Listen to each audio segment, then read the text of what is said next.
In this video, I'm going to show you 3 very simple drills that you can work on to help you prepare sooner and more effectively on your forehand. So hopefully you find the video helpful. If you do, it'd be great if you give me a thumbs up.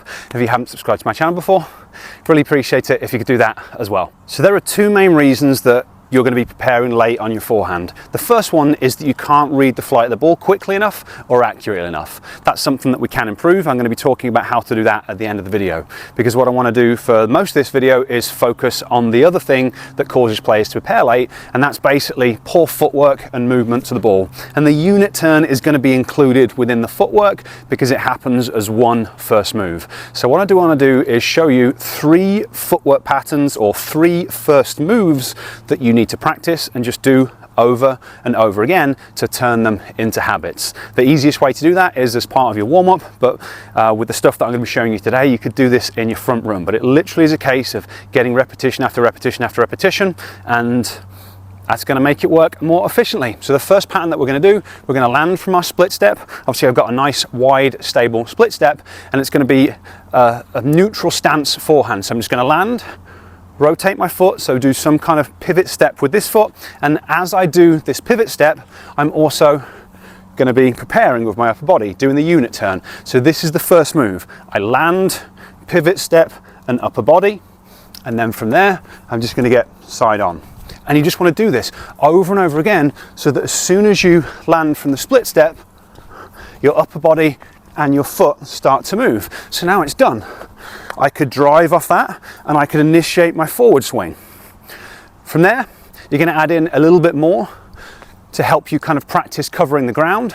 So I'm just going to land, first move, and then a shuffle.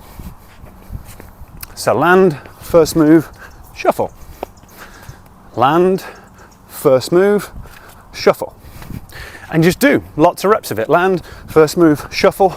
The real key thing though is getting the upper body unit turn at the same time as the foot movement the moment you land. We can add a little bit more onto this one just to cover our bases. So we can land and then do a crossover step. So land, and now I'm going to be able to cover a little bit more ground. So you can really practice all 3 of those combinations. So they're the first 1, 2, 3 combinations. Now we're going to work on a couple of different options for slightly deeper balls. So here, what we're going to be working on is initially a shuffle step. So I'm going to land, I'm going to step out, and as I do that, I'm doing that first move. So land, step out, and turn that into a shuffle. So land, step out, into there. And for all of your forehands, for every shot in tennis, when you work on the footwork, when you work on the preparation, you've got to be really thinking about loading the outside leg when you land, rotating into that outside leg, because that's the thing. This leg is loaded, I'm rotated in, my torso is rotated. That's what allows me to use my kinetic chain. So I practice that within these footwork patterns. I was also practicing it when I was moving forwards, that last step, really making sure I'm rotated. But here, and again, you just do loads and loads and loads of repetitions of it. And then the final variation that we've got is going to be a drop step. So the drop step, instead of stepping out like that, for the drop step, I'm going to bring my foot underneath as I go into the unit turn. So the foot comes underneath, and then I do a crossover step rather than a shuffle step.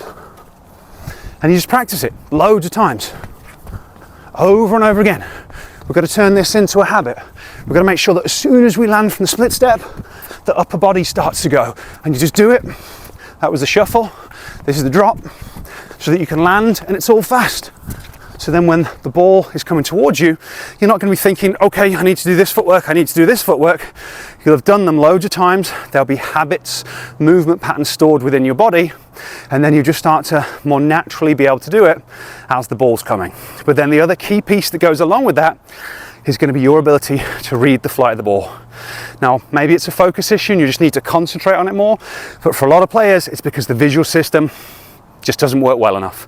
So if that's the case, I want to teach you how to train and improve your vision. I've got a free 5-day neuro tennis challenge that I'm running pretty soon, where I'm going to be teaching you how to use brain-based training to improve your vision and some other stuff. But I've got a page that's going to tell you all about it, so I'll place a link to that down in the description in case you're interested. But here are 3, and we did a couple of extras on the first one, but 3 main different footwork pattern variations that are part of your preparation. When you're improving your skill, you start out in the conscious phase, so you have to really think about the movements. You do it 1,000 or so times, it starts to become more natural. So your goal is to get through 1,000 good quality repetitions of each. Sounds like a lot, so you better get out there and get started, and let me know how you get on. If you have any questions or comments, leave them down below, and I'll catch you next time.